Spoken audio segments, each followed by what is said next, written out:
ದೇಶ ಭಾಷೆಗಳ ಮೊದಲ ಆಡಳಿತದ ಶಾಸನ ಯಾವುದು? ಕನ್ನಡದ ಹಲ್ಮಿಡಿಯೇ? ತಮಿಳಿನ ಪುಲನ್ಕುರಿಚಿಯೇ? ಪ್ರಾಚೀನ ದಕ್ಷಿಣ ಭಾರತದ ಇತಿಹಾಸವನ್ನು ಬರೆಯೋದ್ರಲ್ಲಿ ಶಿಲಾಶಾಸನಗಳು ಅತ್ಯಂತ ನಂಬಿಕೆಯ ಮೂಲಗಳಂತೇಳಿ ಪರಿಗಣಿಸಲಾಗ್ತದೆ. ರಾಜರು ಬರೆದ ಮತ್ತು ರಾಜರನ್ನು ಕುರಿತಾದಂಥ ಸಾಹಿತ್ಯ ಒಬ್ಬ ರಾಜನನ್ನು ಹೊಗಳಬಹುದು, ಪುರಾಣಗಳು ಕಾಲಕ್ರಮವನ್ನು ಬದಲಿಸಬಹುದು, ಕಾವ್ಯಗಳು ಅಲಂಕಾರಕ್ಕಾಗಿ ಅತಿಶಯೋಕ್ತಿಯನ್ನು ಬಳಸಬಹುದು. ಆದರೆ ಕಲ್ಲಿನ ಮೇಲೆ ಕೆತ್ತಿದ್ದ ಶಾಸನ ಸಾಮಾನ್ಯವಾಗಿ ನಿರ್ದಿಷ್ಟ ಉದ್ದೇಶಕ್ಕಾಗಿ ರಚಿಸಲ್ಪಟ್ಟಂಥ ಒಂದು ದಾಖಲೆ. ಆದ್ದರಿಂದ ಇತಿಹಾಸಕಾರರು ಅದನ್ನು ಪ್ರಾಥಮಿಕ ಸಾಕ್ಷ್ಯ, ಪ್ರಾಥಮಿಕ ಪುರಾವೆ ಅಂತ ಪರಿಗಣಿಸ್ತಾರೆ. ಆದರೆ ಇಲ್ಲಿ ಒಂದು ಮಹತ್ವದ ಎಚ್ಚರಿಕೆ ಕೂಡ ಇರೋದನ್ನು ನಾವು ಗಮನಿಸಬೇಕು. ಶಾಸನ ಯಾವುದೇ ಒಂದು ಇತಿಹಾಸವನ್ನು ನೇರವಾಗಿ ಹೇಳೋದಿಲ್ಲ, ಅದು ಒಂದು ಘಟನೆಯನ್ನು ಮಾತ್ರ ದಾಖಲಿಸ್ತದೆ. ಇತಿಹಾಸವನ್ನು ನಂತರದ ಸಂಶೋಧಕರು, ಇತಿಹಾಸಕಾರರು ವಿವಿಧ ಶಾಸನಗಳು, ನಾಣ್ಯಗಳು, ಪುರಾತತ್ವ ಅವಶೇಷಗಳು ಮತ್ತು ಸಾಹಿತ್ಯವನ್ನು ಹೋಲಿಸಿ ನಿರ್ಮಾಣ ಮಾಡ್ತಾರೆ, ಕಟ್ತಾರೆ. ಹೀಗಾಗಿ ಶಾಸನದಲ್ಲಿರುವ ಮಾಹಿತಿ ಮತ್ತು ಇತಿಹಾಸಕಾರನ ವ್ಯಾಖ್ಯಾನ ಎರಡನ್ನೂ ಒಂದೇ ಅಂತ ನೇರವಾಗಿ ಪರಿಗಣಿಸೋದಕ್ಕೆ ಆಗೋದಿಲ್ಲ. ದಕ್ಷಿಣ ಭಾರತದ ಇತಿಹಾಸವನ್ನು ಅಧ್ಯಯನ ಮಾಡಬೇಕಾದ್ರೆ ಒಂದು ಪ್ರಶ್ನೆ ಆಗಾಗ ಎದ್ದು ಕಾಣ್ತೈತೆ, ಅಡ್ಡು ಬರ್ತೈತೆ. ದಕ್ಷಿಣ ಭಾರತದ ಯಾವ ದ್ರಾವಿಡ ಭಾಷೆಯಲ್ಲಿ ಮೊದಲ ಆಡಳಿತದ ಶಾಸನ ಕಾಣಿಸಿಕೊಂಡಿತು ಅನ್ನೋದು ಈ ಪ್ರಶ್ನೆ. ಸಾಮಾನ್ಯವಾಗಿ ತಮಿಳು ಬ್ರಾಹ್ಮಿಯ ಕಾಲವನ್ನು ಈಗ ಸಾಮಾನ್ಯ ಶಕಪೂರ್ವ 4ನೇ ಶತಮಾನಕ್ಕಿಂತ ಹಿಂದಕ್ಕೆ ಒಯ್ತಾ ಇರೋದ್ರಿಂದ ನಮಗೆ ತಮಿಳಿನಲ್ಲಿ ಮೊದಲ ಆಡಳಿತದ ಶಾಸನ ಕಾಣಿಸ್ಕೊಂಡಿದೆ ಅಂತ ಮೊದಲ ಬಾರಿಗೆ ಭಾಸಾಗುತ್ತೆ. ಆದರೆ ವಾಸ್ತವಿಕ ಐತಿಹಾಸಿಕ ದೃಷ್ಟಿನಲ್ಲಿ ಇದು ತಪ್ಪು. ಇದ್ರ ಬದಲು ಹಲ್ಮಿಡಿ ಶಾಸನ ದ್ರಾವಿಡ ಭಾಷೆಗಳಲ್ಲಿ ಕಾಣಿಸಿಕೊಂಡಿರುವ ಮೊದಲ ಆಡಳಿತ ಶಾಸನ ಅನ್ನುವ ಉತ್ತರ ದಕ್ಕುತ್ತೆ. ಇದು ಏಕೆ ಮತ್ತು ಹೇಗೆ ಅನ್ನೋದನ್ನು ನಾವೀಗ ಸುದೀರ್ಘವಾಗಿ ಹಿನ್ನೆಲೆಯಲ್ಲಿ ನೋಡೋಣ. ಒಂದು ಶಾಸನವನ್ನು ಆಡಳಿತ ಶಾಸನ ಅಂತ ಕರಿಬೇಕಾದ್ರೆ ಅದರಲ್ಲಿ ಕನಿಷ್ಠ ಕೆಲವು ಅಂಶಗಳು ಸ್ಪಷ್ಟವಾಗಿರಬೇಕು. ರಾಜನ ಹೆಸರನ್ನು ಸ್ಪಷ್ಟವಾಗಿ ಉಲ್ಲೇಖಿಸಿರಬೇಕು. ರಾಜವಂಶ ಅಥವಾ ರಾಜಕೀಯ ಗುರುತನ್ನು ಶಾಸನವೇ ತಿಳಿಸಬೇಕು. ಭೂದಾನ, ತೆರಿಗೆ, ಆಡಳಿತದ ಆದೇಶ, ಅಧಿಕಾರಿಗಳ ನೇಮಕ, ಗಡಿ ನಿರ್ಣಯ ಮುಂತಾದ ಆಡಳಿತದ ಸಂಬಂಧಿತ ವಿಷಯಗಳು ಇರಬೇಕು. ಇವುಗಳನ್ನ ಗುರುತಿಸೋದಕ್ಕೆ ನಂತರದ ಸಾಹಿತ್ಯ ಅಥವಾ ಇತಿಹಾಸಕಾರರ ವ್ಯಾಖ್ಯಾನವನ್ನು, ವಿವರಣೆಗಳನ್ನು ಅವಲಂಬಿಸಬಾರದು. ಈ ಮಾನದಂಡಗಳ ಬೆಳಕಿನಲ್ಲಿ ದಕ್ಷಿಣ ಭಾರತದ ಆರಂಭಿಕ ಶಾಸನಗಳನ್ನು ಪರಿಶೀಲನೆ ಮಾಡಿದಾಗ ಹಲವು ಪ್ರಸಿದ್ಧ ನಿರ್ಣಯಗಳು ಮರುಪರಿಶೀಲನೆಗೆ ಒಳಗಾಗ್ತವೆ. ತಮಿಳು ಬ್ರಾಹ್ಮಿ ಶಾಸನಗಳಲ್ಲಿ ಮಂಗಳಮ್ಮು, ಜಂಬಯ್ಯ ಮತ್ತು ಪುಗಳೂರು ಶಾಸನಗಳು ಐತಿಹಾಸಿಕ ತಮಿಳುಗಾಮ ರಾಜವಂಶಗಳ ಬಗ್ಗೆ ಮಾಹಿತಿಯನ್ನು ಕೊಡ್ತೇವೆ ಅಂತ ಕೆಲವರು ಭಾವಿಸ್ತಾರೆ. ಮಂಗಳಂ ಗುಡ್ಡದಲ್ಲಿ ಹಲವು ತಮಿಳು ಬ್ರಾಹ್ಮಿ ಶಾಸನಗಳಿದ್ದಾವೆ. ಇವುಗಳಲ್ಲಿ ಅತ್ಯಂತ ಪ್ರಸಿದ್ಧವಾದಂಥದ್ದು ಪಾಂಡ್ಯ ರಾಜ ನೆಡುಂಚಳಿ ಎನ್ನುವ ಹೆಸರನ್ನು ಉಲ್ಲೇಖಿಸ್ತಕ್ಕಂಥ ಶಾಸನ ಕಲ್ಬರಹ. ಈ ಶಾಸನದಲ್ಲಿ ಕಣಿಯನಂದ ಆಸಿರಿಯ ಇವಕು ಅನ್ಕೆ ಧಮಂ ಮಿತ್ತ ನೆಡುಂಚಳಿಯನ್ ಪಣ ಆನ್ ಕಡಲನ್ ಆಣ್ ಒಳುತ್ತಿಯ ಕೊಟ್ಟು ಪಿತ್ತ ಐಳಿಯ ಅಂತೇಳಿ ಬರೆಯಲಾಗಿದೆ. ಇದರ ಅರ್ಥ ಕಣಿ ನಂದಸಿರಿಕುವನಿಗೆ ಧರ್ಮವಿತ್ತ ನೆಡುಂಚಳಿಯನ್ ಪಾಣ ಕಡಲು ಒಳುತ್ತಿಯಿಂದ ಕೊರೆಸಲ್ಪಟ್ಟ ನೆಲೆ ಅಂತ ಆಗುತ್ತೆ. ಇದರಿಂದ ನೆಡುಂಚಳಿಯನ್ನೆಂಬ ಒಬ್ಬ ಮುಂದಾಳು ನಾಯಕ ಇದ್ದ. ಆತನಿಗೆ ಸಂಬಂಧ ಹೊಂದಿದ ಕೆಲವು ಅಧಿಕಾರಿಗಳು ಅಥವಾ ಸೇವಕರು ಇದ್ದರು. ಅವರಿಗೆ ಆದೇಶ ನೀಡಿ ಜೈನ ಮುನಿಗಳಿಗೆ ಗುಹೆ ಅಥವಾ ಕಲ್ಲಿನ ಹಾಸಿಗೆಯನ್ನು ದಾನ ಮಾಡಲಾಗಿದೆ ಅಂತ ಇದು ತಿಳಿಸುತ್ತೆ. ಈ ಶಾಸನ ನೆಡುಂಚಳಿಯನ್ ಯಾವ ವಂಶಕ್ಕೆ ಸೇರಿದವನು, ಅವನ ತಂದೆ ಯಾರು, ಅದನ್ನ ಉತ್ತರಾಧಿಕಾರಿ ಯಾರು, ಅವನ ರಾಜಧಾನಿ ಎಲ್ಲಿತ್ತು, ಅಥವಾ ಯಾವ ವಂಶಕ್ಕೆ ಸೇರ್ತಾನೆ, ರಾಜ್ಯದ ಗಡಿಗಳು ಯಾವಾಗಿದ್ದವು, ಆಡಳಿತ ಮತ್ತು ತೆರಿಗೆ ವ್ಯವಸ್ಥೆ ಏನಿತ್ತು, ಆಡಳಿತದ ವಿಭಾಗಗಳು ಯಾವುವು ಎಂತಕ್ಕಂಥ ಯಾವ ಮಾಹಿತಿಯನ್ನು ಕೊಡೋದಿಲ್ಲ. ಆದರೆ ಐರಾವತಂ ಮಹಾದೇವನು ಇದಕ್ಕೆ ಒಂದು ನಿರ್ದಿಷ್ಟವಾದಂಥ ಐತಿಹಾಸಿಕತೆ ಕೊಡೋದಕ್ಕೆ ಮೊದಲ ಬಾರಿಗೆ ಮುಂದಾದರು. ಮಂಗಳಂ ದಾನ ನೀಡಿದಾತ ಕಡಲನ್ನು ಒಳುತ್ಯ. ಈತನನ್ನು ನೆಡುಂಚಳಿಯನ್ನ ಪಾಣಾರ ಅಂದರೆ ಸೇವಕ ಅಂತ ಕರೆಯಲಾಗಿದೆ. ಈತನಿಗೆ ಒಳುತ್ತಿ ಎನ್ನುವ ಹೆಸರಿರೋದ್ರಿಂದ ಈತ ಸೇವಕನಾಗಿರದೆ ಪಾಂಡ್ಯರ ಅಧಿಕಾರಿಯಾಗಿರಬೇಕು. ಇನ್ನೊಂದು ದಾನ ಕೊಟ್ಟಿರುವಂಥ ನೆಡುಂಚಳಿಯನ್ ಭಾವಮೈದನ ಅಂದರೆ ಇದನ್ನು ಶಾಸನದಲ್ಲಿ ಸಾಲಂಕೋನ್ ಅಂತ ದ್ರಾವಿಡೇತರ ಭಾಷೆಯಲ್ಲಿ ಪದದಲ್ಲಿ ಕರೆಯಲಾಗುತ್ತೆ. ತಾನಂತ ಈ ಸಾಲಂಕೋನ ತಾನಂತ ಗುರುತಿಸಿಕೊಂಡಿರ್ತಕ್ಕಂಥ ಚೆಡಿಗನ್ ಅನ್ನೋದು ಚಡೈಯನ್ನು, ಜಡೆಯವನು. ಈ ಎರಡು ಪದಗಳು ಚೆಳಿಯನ್ ಪದದ ಇತರ ರೂಪಗಳು. ನೆಡುಂಚಳಿನ ಹೆಸರಿನೊಂದಿಗೆ ಯಾವುದೇ ರಾಜ ಪದವಿಯ ಗುರುತು ಇಲ್ಲದೆ ಇದ್ರೂ ಕೂಡ ಆತನನ್ನ ರಾಜನಂತ ಗುರುತಿಸೋದಕ್ಕೆ ಯಾವುದೇ ಅಡಚಣೆಗಳಿಲ್ಲ. ಸಂಘ ಮಾಡುಗಳ ಮೂಲಕ ಈತ ಯಾರಂತ ಗುರುತಿಸೋದು ಕಷ್ಟ. ಆದ್ರಿಂದ ಈತನನ್ನ ನಂತರ ಕಾಲದ ಪಾಂಡಿಯನ್ ತಲಯಾಲಂಕಾನ್ ಮತ್ತು ಸೆರವೆಂಡ್ರ ನೆಡುಂಚಳಿಯನ್ ಅಥವಾ ಶಿಲಪ್ಪಧಿಕಾರಂ ಕಾಲದ ನೆಡುಂಚಳಿಯನ್ ಅಂತ ಗುರುತಿಸೋದಕ್ಕೆ ಸಾಧ್ಯ ಇಲ್ಲ. ಆದ್ರಿಂದ ಈತ ಎಟ್ಟುತ್ತೊಗೆಯ ಹಾಡುಗಳಲ್ಲಿ ಅಂದ್ರೆ ಸಂಘ ಮಾಡುಗಳಲ್ಲಿ ಇರ್ತಕ್ಕಂಥ ಪಾಂಡ್ಯ ವಂಶದ ಪೂರ್ವಿಕನಾಗಿರಬೇಕು ಅಂತ ಹೇಳ್ತಾರೆ. ಇದು ಐರಾವತ ಮಹಾದೇವನವರ ವಾದದ ಸರಣಿ. ಪುಗಳೂರು ಅಂದ್ರೆ ಅರಣತ್ತರ ಮಲೈ ಕಲ್ಬರಹದ ಶಾಸನದ ಪಾಠ ಹೇಗೈತೆ. ಮುತ ಅಮಣನ್ ಯಾರೂರು ಚೈನ್ ಕಯಪ್ಪನ್ ಊರೈ ಕೋ ಅದನ್ಚಲ್ ಇರುಂಪೊರೈ ಮಗನ್ ಪೆರ ಕಡುಂಗೋನ್ ಮಗನ್ ಇಳನ್ ಕಡುಂಗೋ ಇಳಂಗೋ ಅಗ ಅರುತ್ತಕಲ್ ಅಂತ. ಇದರ ಅರ್ಥ ಹಿರಿಯ ಶ್ರಮಣ ಯಾರೂರಿನ ಚೈನ್ ಕಯ್ಯಪ್ಪನ್ ಚೆಲ್ ಇರಂಪೊರೆಯ ಮಗ ಪೆಡು ಕಡುಂಗೋನ್ ಮಗ ಇಳಂ ಕಡುಂಗೋನ್ ಮಾಡಿಸಿದ ಕಲ್ಲೆಲೆ ಅಂತ. ಪುಗಳೂರು ಕಲ್ಬರಹದಲ್ಲಿ ಕೋ ಅದನ್ ಚೆಲ್ ಇರುಂಪೊರೈ ಪೆರುನ್ ಕೊಡುಗೋನ್ ಮತ್ತೆ ಕಡುಂಗೋ ನಿಳನ್ ಕಡುಂಗೋ ಅಂತಕ್ಕಂಥ ಚೇರರ 3 ತಲೆಮಾರಿನ ರಾಜರುಗಳ ಹೆಸರುಗಳಿದ್ದಾವೆ. ಇವರನ್ನು ಪದಿಟ್ರು ಪತ್ತುವಿನಲ್ಲಿ ಹಾಡಲಾಗಿರ್ತಕ್ಕಂಥ ಚೆಲ್ವ ಕಡುಂಗೋ ವಾಳಿಯಾದನ್ನು, ಪೆರಂಚೇರಲ್ ಇರುಂಪೊರೈ ಮತ್ತು ಇಳಂಚೇರಲ್ ಇರುಂಪೊರೈ ಎನ್ನುವ ವ್ಯಕ್ತಿಗಳಂತ ಸಮೀಕರಣ ಮಾಡಲಾಗಿದೆ. ಮೊದಲ ಬಾರಿಗೆ ಇದನ್ನು ಐರಾವತ ಮಹಾದೇವನು ಸೂಚಿಸಿದರು. ಅದಕ್ಕೆ ಅವರು ಕೊಡ್ತಕ್ಕಂಥ ವಿವರಣೆ ಹೀಗೈತೆ. ಅದನ್ನು ಮತ್ತು ಚೆಲ್ಲು, ಇದನ್ನ ಚೇರಲ್ ಅಂದ್ರು ಅಡ್ಡಿಲ್ಲ ಅಂತ ಅವ್ರು ಹೇಳ್ತಾರೆ. ಚೆಲ್ ಅಂತಕ್ಕಂಥದ್ದು ಈ ಅದನ್ನು ಮತ್ತೆ ಚೆಲ್ ಅನ್ನುವ ಇಟ್ಟಿ ಹೆಸರನ್ನು ಹೊಂದಿರತಕ್ಕಂಥ ಇರುಂಪೊರೈ ವಂಶದ ರಾಜ ಇರತಕ್ಕಂಥದ್ದು ಒಬ್ಬತ.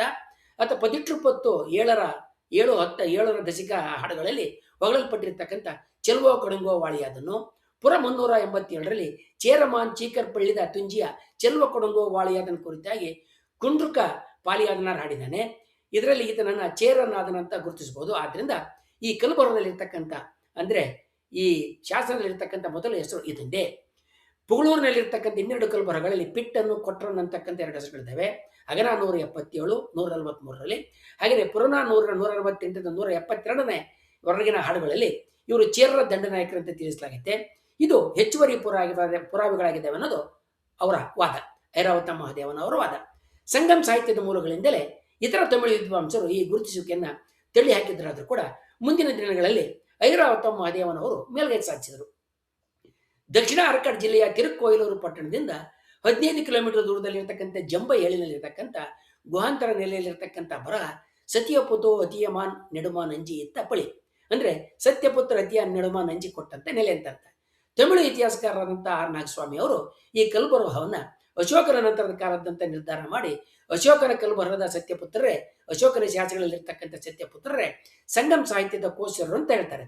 ಸಂಗಮ್ ಸಾಹಿತ್ಯದಲ್ಲೇ ಕೋಸರನ್ನ ಮಾತಿಗೆ ತಪ್ಪದವರಂತ 1-2 ಕಡೆ ಕರೆದಿರದೆ ಅವರ ಇಂತಹ ಊಹೆಗೆ ಸಾಕ್ಷಿಯಾಗಿದ್ದು ಬೇರೆ ಯಾವುದೇ ಹೊರಗಿನ ಪುರಾವೆಗಳಿಲ್ಲ. ಮಂಗಳಮ್ಮು ತಮಿಳು ಪ್ರಾಬಿ ಶಾಸನದಲ್ಲಿ ನೆಡುಂಚೆಳಿಯನ ಹೆಸರೈತೆ, ಆದರೆ ಅದು ಆತ ಪಾಂಡ್ಯ ವಂಶದವನು ರಾಜನದಕ್ಕೆ ಪುರಾವೆ ಇಲ್ಲ. ಗುಹೆಯನ್ನ ಜೈನ ಸನ್ಯಾಸಿಗಳಿಗೆ ಸಮರ್ಪಿಸಿದ ದಾನವನ್ನ ದಾಖಲಿಸ್ತದೆ, ಆಡಳಿತದ ಆದೇಶ ಇಲ್ಲ. ಜಂಬೈ ಶಾಸನದಲ್ಲಿ ಅತಿಯಮಾನ್ ನೆಡುಮಾನ್ ಅಂಜಿಯ ಹೆಸರೈತೆ.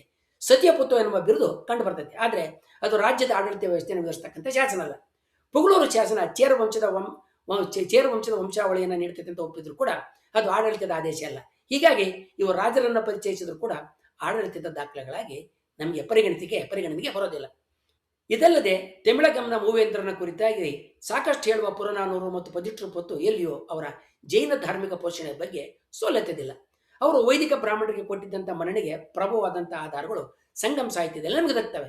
ಚೆಲ್ವೋ ಕಡುಂಗೋ ವಾಳಿಯಾದನ ಕುರಿತಾಗಿ ಪದಿಟ್ರು ಪತ್ತುವಿನ 10 ಹಾಡುಗಳನ್ನು ಆಡಿರ್ತಕ್ಕಂಥ ಕಪಿಲರು ನಿಚ್ಚಳವಾಗಿ ಈ ರಾಜ ಸಂಪೂರ್ಣವಾಗಿ ಬ್ರಾಹ್ಮಣರ ಯಾಗ ಯಜ್ಞ ವಿಧಿವಿಧಾನಗಳಿಗೆ ಅಡಿಯಾಳಾಗಿದ್ದಂತೇಳಿ ತಿಳಿಸ್ತಾನೆ.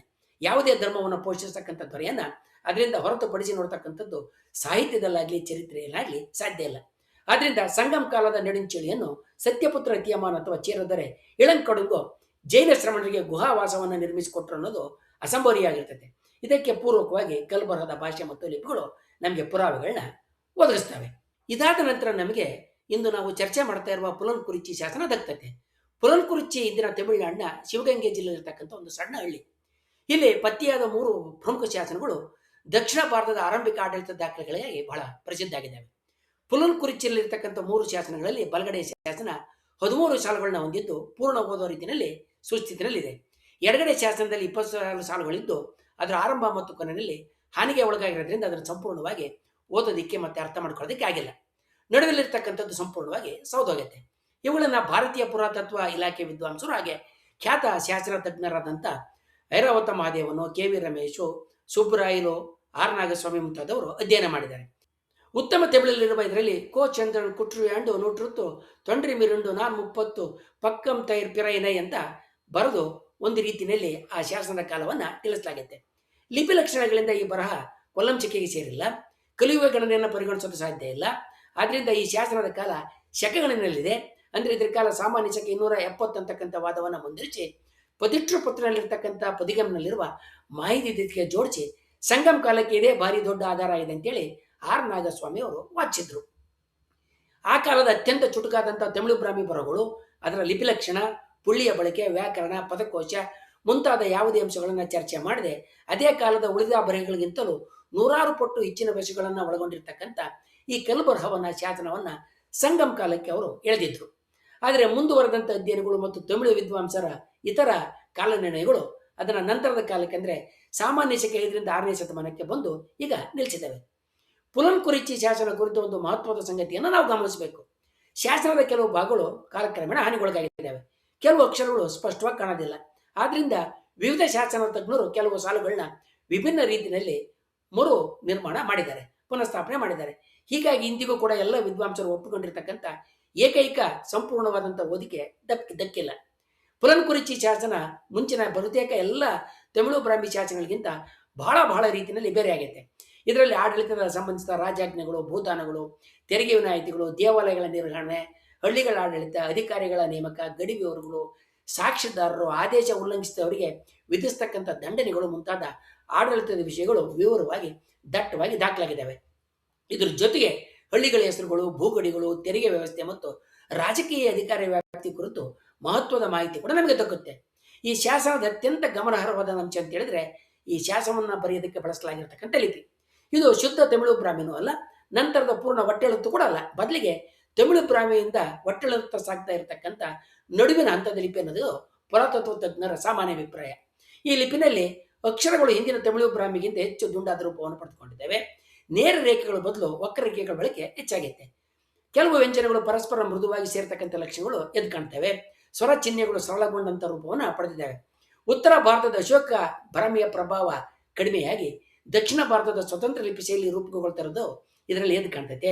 ತಮಿಳಿನ ವಿಶಿಷ್ಟ ಧ್ವನಿಗಳಾಗಿರ್ತಕ್ಕಂಥ ಳ, ಳ, ಫ್ರ, ನ ಇವುಗಳಿಗೆ ಬಳಸಿರ್ತಕ್ಕಂಥ ಅಕ್ಷರ ರೂಪಗಳು ಹೆಚ್ಚು ಸ್ಥಿರಗೊಂಡಿರೋದು ಎದ್ದು ಕಾಣ್ತೈತೆ. ಈ ಲಿಪಿ ಲಕ್ಷಣ ಮತ್ತು ಶಾಸನದ ಸಂಗತಿಗಳು ಇದನ್ನು ಸಾಮಾನ್ಯ ಶಕೆ 5ರಿಂದ 6ನೇ ಶತಮಾನಕ್ಕೆ ನಿಗದಿಪಡಿಸೋದಕ್ಕೆ ಬಳಸಲಾದಂಥ ಮುಖ್ಯ ಆಧಾರಗಳು. ಹೆಚ್ಚಿನ ಕನ್ನಡಿಗರಿಗೆ ಹಲ್ಮಿಡಿ ಶಾಸನದಲ್ಲಿ ಇರ್ತಕ್ಕಂಥ ಸಂಗತಿಗಳ ಬಗ್ಗೆ ಗೊತ್ತೈತೆ.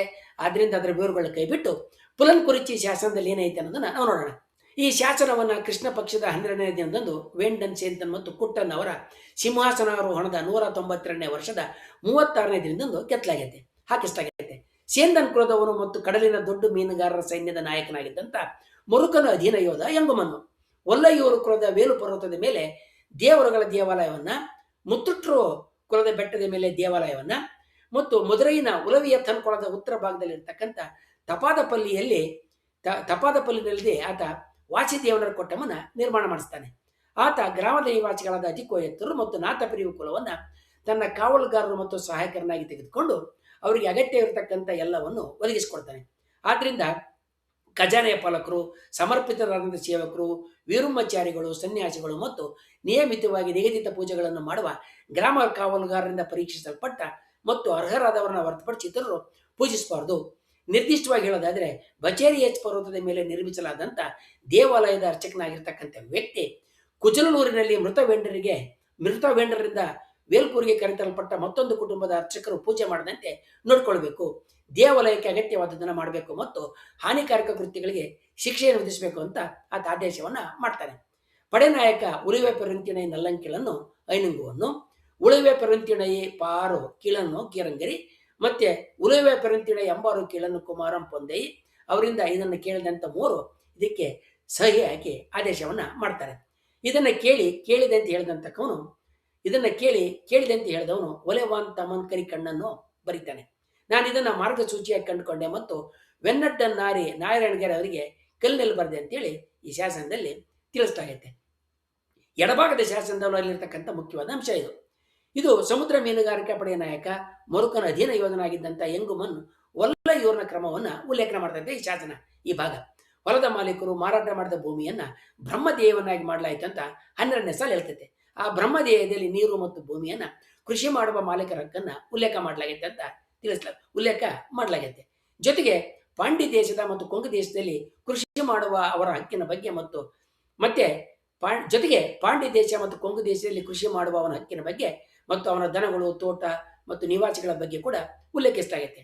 ದೇಶ ರಕ್ಷಕ ಮತ್ತು ಮೂವರ ರಕ್ಷಕನಾದಂಥ ಬ್ರಹ್ಮದೇಯವನ್ನ ರಕ್ಷಿಸಬೇಕು ಅಂತೇಳಿ ಮತ್ತು ಇದನ್ನ ಪಾಲಿಸದವರಿಂದ 1600 ಪಣಗಳ ದಂಡವನ್ನು ಸಂಗ್ರಹಿಸಬೇಕಂತ ಈ ಶಾಸನ ತಿಳಿಸ್ತದೆ.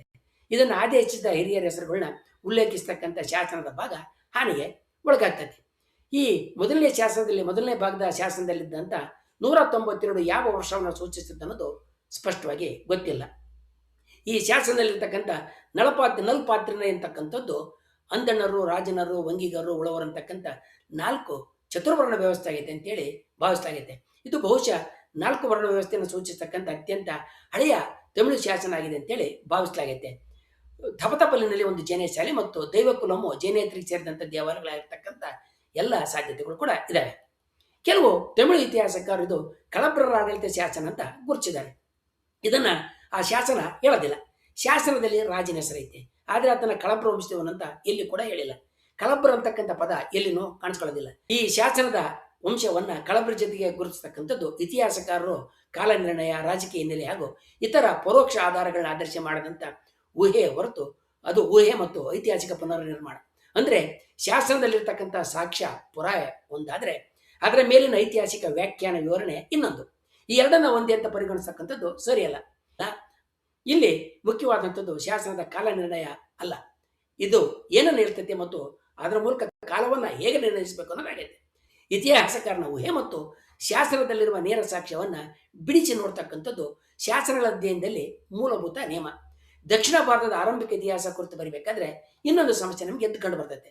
ಒಂದು ಊಹೆನ ಮೊದಲು ಒಬ್ಬ ವಿದ್ವಾಂಸ ಇತಿಹಾಸಕಾರ ಮಂಡಿಸ್ತಾನೆ, ಅದನ್ನ ಮತ್ತೊಬ್ಬ ಲೇಖಕ ಇತಿಹಾಸಕಾರ ಅದನ್ನ ಪುನರಾವರ್ತನೆ ಮಾಡಿ ಮತ್ತೆ ಮತ್ತೆ ಹೇಳ್ತಾನೆ. ನಂತರ ಅದೇ ವಿಷಯ ವಿಶ್ವಕೋಶ, ಜನಪ್ರಿಯ ಲೇಖನ ಹಾಗೂ ಅಂತರ್ಜಾಲಗಳಲ್ಲಿ ಸ್ಥಾಪಿತ ಸತ್ಯವಾಗಿ ಕಾಣಿಸಿಕೊಳ್ತೈತೆ. ಇದು ತಮಿಳಿನ ಬಹುತೇಕ ಚರಿತ್ರೆ ಮತ್ತು ಬರಹಗಳ ಬಗ್ಗೆ, ಆರಂಭಿಕ ಬರಹಗಳ ಬಗ್ಗೆ ಸಲ್ತೈತೆ ಅಂತ ನಾವು ಹೇಳ್ಬೋದು.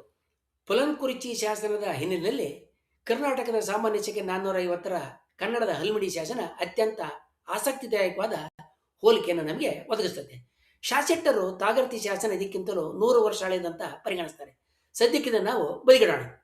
ಹಲ್ಮಿಡಿ ಶಾಸನದಲ್ಲಿ ರಾಜನ ಗುರುತು ಸ್ಪಷ್ಟವಾಗೈತೆ, ರಾಜವಂಶಗಳು ಖಚಿತವಾಗಿ ಗೊತ್ತಾಗ್ತವೆ, ಆಡಳಿತದ ವಿಷಯ ಸ್ಪಷ್ಟವಾಗೈತೆ, ಅಧಿಕಾರಿಗಳ ಉಲ್ಲೇಖ ಐತೆ, ಸಮಕಾಲೀನ ರಾಜಕೀಯ ವಲಯದ ಕುರಿತು ಸ್ಪಷ್ಟವಾದ ಸೂಚನೆಗಳಿದ್ದಾವೆ. ರಾಜಕೀಯ ಸಾಮಾಜಿಕ ಅಂಶಗಳನ್ನ ತಿಳಿಯೋದಕ್ಕೆ ಹೆಚ್ಚುವರಿಯಾದಂಥ ಊಹೆಗಳ ಅವಶ್ಯಕತೆ ಬಹಳ ಕಡಿಮೆ ಇಲ್ಲಿ. ಅಂದ್ರೆ ಹಲ್ಮಿಡಿ ಶಾಸನ ತನ್ನ ರಾಜಕೀಯ ಮತ್ತು ಆಡಳಿತದ ಹಿನ್ನೆಲೆಯನ್ನ ಮತ್ತೆ ಸಾಮಾಜಿಕ ಹಿನ್ನೆಲೆಯನ್ನ ತಾನೇ ವಿವರಿಸ್ತದೆ. ಇದಕ್ಕೆ ವಿರುದ್ಧವಾಗಿ ಪುಲನ್ಕುರಿಚಿ ಶಾಸನದ ಕಾಲ, ರಾಜವಂಶ ಹಾಗೂ ರಾಜಕೀಯ ಗುರುತಿನ ಕುರಿತು ವಿದ್ವಾಂಸರ ನಡುವೆ ಇನ್ನೂ ಚರ್ಚೆಗಳು ಸಾಗ್ತಾ ಇದ್ದಾವೆ. ಹಲ್ಮಿಡಿ ಶಾಸನವನ್ನು ಸಾಮಾನ್ಯವಾಗಿ ಕದಂಬರ ರಾಜ ಕಾಕುತ್ಸನ ಕಾಲಕ್ಕೆ ಸೇರಿಸಲಾಗ್ತದೆ. ಆದರೆ GS ಗಾಯ್ ಅವರು ಅದು ಪ್ರಸಿದ್ಧ ಕದಂಬ ಕಾಕುತ್ಸ ವರ್ಮನೆ ಅಲ್ಲಿರ್ತಕ್ಕಂಥ ರಾಜ ಅಂತ ಗುರುತಿಸೋದನ್ನ ಪ್ರಶ್ನೆ ಮಾಡಿದ್ದಾರೆ. ಅದಕ್ಕೆ ಕಾರಣ ಶಾಸನದಲ್ಲಿ ಕದಂಬರ ಇತರ ಶಾಸನಗಳಲ್ಲಿ ನಿಯಮಿತವಾಗಿ ಕಾಣತಕ್ಕಂಥ ಮಾನವ್ಯ ಗೋತ್ರ, ಹಾರೀತಿ ಪುತ್ರ, ಧರ್ಮ ಮಹಾರಾಜ ಮುಂತಾದ ಬಿರುದುಗಳು ಇಲ್ಲಿ ಕಾಣಿಸ್ತಾ ಇಲ್ಲ ಈ ಶಾಸನದಲ್ಲಿ ಅಂತ ಅವರು ಸೂಚಿಸ್ತಾರೆ. ಮಯೂರ ವರ್ಮನ ಚಂದ್ರವಳಿಯ ಪ್ರಾಕೃತ ಶಾಸನದಲ್ಲೂ ಕೂಡ ಇವಿಲ್ಲ. ಆಳ್ವಿಕೆ ಸ್ಥಿರವಾದ ನಂತರ ಕಾಲದಲ್ಲಿ ಕದಂಬರು ತಮ್ಮ ಗೋತ್ರ ಪರ್ವಗಳನ್ನ ಹೇಳ್ಕೊಳ್ಳೋದಕ್ಕೆ ಪ್ರಾರಂಭ ಮಾಡಿರ್ಬೋದು ಅಂತ ಕಾಣ್ತೈತೆ. ಹಲ್ಮಿಡಿ ಶಾಸನದಲ್ಲಿ ಸ್ಪಷ್ಟವಾಗಿ ಕದಂಬಪನ್ ತ್ಯಾಗಕುಲ ಸಂಪನ್ನನ್ ಕಲಬೋರನ ಅರಿ ಕಕುತ್ಸ ಭಟಾರನಾಳೆ ಅಂತ ಹೇಳೈತೆ. ನಾವು ಕದಂಬ ಕುಲ ಮತ್ತು ಕಕುತ್ಸ ವರ್ಮ ಅಂತಕ್ಕಂಥದ್ದು ಬೇರೆ ಇನ್ಯಾರೋ ಇರ್ಬೇಕಂತ ಸೂಚಿಸೋ ತನಕ ಅವರು ಸದ್ಯಕ್ಕೆ ಒಪ್ಪಿರ್ತಕ್ಕಂಥ ಕದಂಬ ಕುಲದ ಕಾಕುತ್ಸ ವರ್ಮ ಆಗಿರ್ತಾನಂತ ಒಪ್ಕೋಬೇಕಾಗುತ್ತೆ. ಇವು ಅಲ್ಲಗಳೆದಕ್ಕೆ ಬೇರೆ ಅಪೂರ್ವವಾದಂಥ ಸಾಕ್ಷಿಗಳು ಬೇಕಾಗ್ತವೆ ಅನ್ನೋದನ್ನ ನಾವು ಗಮನಿಸಬಹುದು. ನಾವು ಮುಂದಕ್ಕೆ ಇನ್ನು ಹಲ್ಮಿಡಿ ಮತ್ತು ಪುಲನ್ಕುರಿಚಿ ಎರಡು ಶಾಸನಗಳನ್ನ ಹೋಲಿಸಿ ನೋಡಬಹುದು. ಸಂಶೋಧನಾ ವಿವಾದಗಳ ಪ್ರಮಾಣಗಳು ಕೂಡ ನಾವು ಹೋಲಿಸಿ ನೋಡೋದಕ್ಕೆ ಸಾಧ್ಯ ಐತೆ. ನಾವು ವೇಳೆ ಅಂದ್ರೆ ಕಾಲ ನಿರ್ಣಯದ ದೃಷ್ಟಿಯಿಂದ ನೋಡೋದಾದ್ರೆ ಹಲ್ಮಿಡಿ ಶಾಸನದ ಕುರಿತಾಗಿ ಸ್ವಲ್ಪ ವಿವಾದ ಐತೆ, ಆದರೆ ಪುಲನ್ಕುರಿಚಿ ಶಾಸನದ ಕಾಲ ಕುರಿತಾಗಿ ಹೆಚ್ಚಿನ ವಿವಾದ ಹಾಗೇನೆ ಉಳ್ಕೊಂಡೈತೆ. ರಾಜನ ಗುರುತನ್ನು ನೋಡೋದಾದ್ರೆ ಕೆಲವು ಭಿನ್ನಾಭಿಪ್ರಾಯಗಳಿದ್ದಾವೆ. ಇದು ಕದಂಬ ಕುಲದ ಕಾಕುತ್ಸವರ್ಮನೆ ಅಥವಾ ಬೇರೆ ಅದೇ ಕುಲದ ಇನ್ನೊಬ್ಬ ಕಾಕುತ್ಸವರ್ಮನೆ ಅಂತಕ್ಕಂಥದ್ದೇ ಈ ವಿವಾದ. ಆದರೆ ಕದಂಬ ಕುಲ ಅನ್ನೋದ್ರ ಬಗ್ಗೆ ಹೆಚ್ಚಿನ ವಿವಾದಗಳಿಲ್ಲ, ಭಿನ್ನಾಭಿಪ್ರಾಯಗಳು, ಒಡಕುದನಿಗಳಿಲ್ಲ. ಆದರೆ ಪುಲನ್ಕುರಿಚಿನಲ್ಲಿರ್ತಕ್ಕಂಥ ರಾಜನ ಗುರುತು ಆತ ಯಾವ ವಂಶಕ್ಕೆ ಸೇರಿದನ್ನತಕ್ಕಂಥದ್ದು ಈಗ ಅನಿಶ್ಚಿತವಾಗಿ ಉಳ್ಕೊಂಡೈತೆ. ಓದಿಕೆಯನ್ನು ಪರಿಗಣಿಸೋದಾದ್ರೆ ಈಗ ಹಲ್ಮಿಡಿ ಶಾಸನದ ಓದಿಕೆ ಬಹಳಷ್ಟು ಸ್ಥಿರವಾಗೈತೆ. ಅದರ ಭಾಷೆ, ವ್ಯಾಕರಣ, ಸಾಮಾಜಿಕ ರಾಜಕೀಯ ಸ್ಥಿತಿಗಳ ಬಗ್ಗೆ ಸಾಕಷ್ಟು ಸ್ಪಷ್ಟವಾಗಿ ನಮಗೆ ಹಲವಾರು ಅಂಶಗಳು ಗೊತ್ತಾಗಿದ್ದಾವೆ. ಈ ಅಂಶಗಳು ನಂತರ ಕಾಲದ ಶಾಸನಗಳ ಜೊತೆಗೆ ಹೊಂದಾಣಿಕೆ ಆಗ್ತವೆ. ಪುಲನ್ಕುರಿಚಿ ಶಾಸನದ ಓದಿಕೆಯನ್ನ ಪಾಠಗಳನ್ನ ಎಲ್ಲ ವಿದ್ವಾಂಸರು, ತಮಿಳು ವಿದ್ವಾಂಸರು ಒಪ್ಪಿಲ್ಲ. ಅವರಲ್ಲಿ ಹಲವಾರು ಒಡಕುದನಿಗಳು, ಭಿನ್ನಾಭಿಪ್ರಾಯಗಳು ಈಗಲೂ ಉಳ್ಕೊಂಡಿದ್ದಾವೆ. ಭಾಷೆಯ ಅರ್ಥದ ದೃಷ್ಟಿಯಿಂದ ನೋಡೋದಾದ್ರೆ ಹಲ್ಮಿಡಿ ಶಾಸನ ಬಹಳ ಸ್ಪಷ್ಟವಾಗಿ ಗೊತ್ತಾಗುತ್ತೆ, ಅದರಲ್ಲಿ ಅಸ್ಪಷ್ಟತೆಗಳು ಇಲ್ಲ. ಆದ್ರಿಂದ ಅದರಲ್ಲಿರ್ತಕ್ಕಂಥ ಭಾಷೆಯನ್ನು ವಿಶ್ಲೇಷಣೆ ಮಾಡ್ತಕ್ಕಂಥಕ್ಕೆ ಎಲ್ಲ ತೆರೆದ ಅವಕಾಶಗಳಿದ್ದಾವೆ. ಆದರೆ ಈ ಪುಲನ್ಕುರಿಚಿ ಶಾಸನದಲ್ಲಿರ್ತಕ್ಕಂಥ ಭಾಷೆಗಳು ಕೆಲವು ಭಾಗಗಳಲ್ಲಿ ಹಲವಾರು ವಿವಾದಗಳನ್ನ ತಮಿಳು ವಿದ್ವಾಂಸರಲ್ಲೇ ಉಂಟು ಮಾಡುತ್ತೆ. ಒಟ್ಟಾರೆಯಾಗಿ ನಾವು ಮೌಲ್ಯಮಾಪನ ಮಾಡೋದಾದ್ರೆಗಿನ ಐತಿಹಾಸಿಕ ನಂಬಿಕೆಯ ವಿಚಾರದಲ್ಲಿ ಹಲ್ಮಿಡಿ ಶಾಸನ 100%, ಪುಲನ್ಕುರಿಚಿ ಶಾಸನ 80%. ಪಠ್ಯದ ಸ್ಪಷ್ಟತೆಯಲ್ಲಿ ನೋಡೋದಾದರೆ ಹಲ್ಮಿಡಿ ಶಾಸನ 100%, ಪುಲನ್ಕುರಿಚಿ ಶಾಸನ 60%. ಲಿಪಿಯ ಓದುವಿಕೆಯ ಅಳತೆಯಲ್ಲಿ ಹಲ್ಮಿಡಿ ಶಾಸನ 100%, ಪುಲನ್ಕುರಿಚಿ ಶಾಸನ 60%. ಭಾಷೆಯ ನಿರಂತರತೆಯ ದೃಷ್ಟಿಯಲ್ಲಿ ಹಲ್ಮಿಡಿ ಶಾಸನ 100%, ಪುಲನ್ಕುರಿಚಿ ಶಾಸನ 80%. ಆಡಳಿತದ ವಿವರದ ದಾಖಲೆಯಲ್ಲಿ ನೋಡೋದಾದರೆ ಹಲ್ಮಿಡಿ ಶಾಸನ 100%, ಹಾಗೆಯೇ ಪುಲನ್ಕುರಿಚಿ ಶಾಸನ 80%. ಹಾಗೆಯೇ ಸಂಶೋಧಕರ ಒಮ್ಮತದ ದೃಷ್ಟಿಯಲ್ಲಿ ನೋಡೋದಾದರೆ ಹಲ್ಮಿಡಿ ಶಾಸನ ಅತಿ ಹೆಚ್ಚು ಮತ್ತು ಪುಲನ್ಕುರಿಚಿ ಶಾಸನ ಅತಿ ಕಡಿಮೆ ಒಮ್ಮತಗಳನ್ನ ಗಳಿಸಿಕೊಂಡಿದ್ದಾವೆ. ಇವೆಲ್ಲವನ್ನು ನೋಡಿ ನಾವು ಯಾವ ತೀರ್ಮಾನಕ್ಕೆ ಬರ್ಬೋದು? ಇತಿಹಾಸಕಾರನ ದೃಷ್ಟಿಯಿಂದ ನೋಡಿದರೆ ಹಲ್ಮಿಡಿ ಶಾಸನ ಪುಲನ್ಕುರಿಚಿ ಶಾಸನಕ್ಕಿಂತ ಹೆಚ್ಚು ಸ್ಪಷ್ಟ, ಹೆಚ್ಚು ಸಮಗ್ರ ಮತ್ತು ಹೆಚ್ಚು ಐತಿಹಾಸಿಕ ನಂಬಿಕೆಯನ್ನು ಹೊಂದುತ್ತೆ. ಇದರ ಪಠ್ಯ ಬಹುತೇಕ ಪೂರ್ಣ ಆಗಿರೋದ್ರಿಂದ ಭಾಷೆ, ಲಿಪಿ ಮತ್ತು ಆಡಳಿತ ವ್ಯವಸ್ಥೆಯ ಪುನರ್ ನಿರ್ಮಾಣವನ್ನು ನಾವು ಸಾಕಷ್ಟು ವಿಶ್ವಾಸದಿಂದ ಮಾಡೋಕ್ಕೆ ಸಾಧ್ಯ. ಇನ್ನೊಂದು ಕಡೆ ಪುಲನ್ಕುರಿಚಿ ಶಾಸನಗಳು ಪ್ರಾಚೀನ ಮಹತ್ವದ ದಾಖಲೆಗಳಾದರೂ ಕೂಡ ಅವುಗಳ ಹಾನಿಗೊಂಡ ಸ್ಥಿತಿ, ಒಟ್ಟೆಳುತ್ತಿನ ಓದಿಕೆಯ ಕಠಿಣತೆ ಹಾಗೂ ರಾಜಕೀಯ ಕಾಲನಿರ್ಣಯದ ವಿವಾದಗಳಿಂದಾಗಿ ಅವುಗಳ ವ್ಯಾಖ್ಯಾನ ಇನ್ನು ಸಂಶೋಧನಾ ಚರ್ಚೆಗೆ ಒಳಪಟ್ಟತೆ. ದಕ್ಷಿಣ ಭಾರತದ ಆರಂಭಿಕ ಆಡಳಿತ ಮತ್ತು ಭಾಷಾ ಇತಿಹಾಸ ಅಧ್ಯಯನದಲ್ಲಿ ಎರಡೂ ಶಾಸನಗಳು ಅಮೂಲ್ಯವಾಗಿದ್ದರೂ ಕೂಡ ಸ್ಪಷ್ಟತೆ ಮತ್ತು ಐತಿಹಾಸಿಕ ನಿರ್ದಿಷ್ಟ ದೃಷ್ಟಿಯಿಂದ ಹಲ್ಮಿಡಿ ಶಾಸನ ಮೇಲುಗೈಯನ್ನು ಸಾಧಿಸುತ್ತೆ. ಹಾಗೆಯೇ ಭಾರತದ ದೇಶ ಭಾಷೆಗಳಲ್ಲಿ ಹೊರಬಂದ ಮೊದಲ ಆಡಳಿತ ಶಾಸನ ಇದಾಗಿದೆ ಅಂತ ನಾವು ಹೇಳ್ಬೋದು. ಇದನ್ನು ಅಲ್ಲೆಗೆಳೆಯೋದಕ್ಕೆ ಇನ್ನು ಅಪೂರ್ವವಾದಂಥ ಹೆಚ್ಚು ಹಲ್ಮಿಡಿ ಶಾಸನಕ್ಕಿಂತಲೂ ಹೆಚ್ಚು ಸ್ಪಷ್ಟವಾದಂಥ ಶಾಸನಗಳು ತಮಿಳುನಾಡಿನಲ್ಲಿ ಸಿಗಬೇಕಾಗುತ್ತೆ. ಮುಂದಿನ ವಿಡಿಯೋದಲ್ಲಿ ನಾವು ಈ ಪುಲನ್ಕುರಿಚಿ ಶಾಸನದಲ್ಲಿರ್ತಕ್ಕಂಥ ಭಾಷೆ, ಅದ್ರ ಕಾಲ, ಅದು ಬಿಂಬಿಸುವಂಥ ಸಂಸ್ಕೃತಿ ಹೇಗೆ ನಂತರ ಕಾಲದ್ದು ಅನ್ನೋದನ್ನು ತಿಳ್ಕೊಳ್ಳೋಣ. ವಂದನೆಗಳೊಂದಿಗೆ.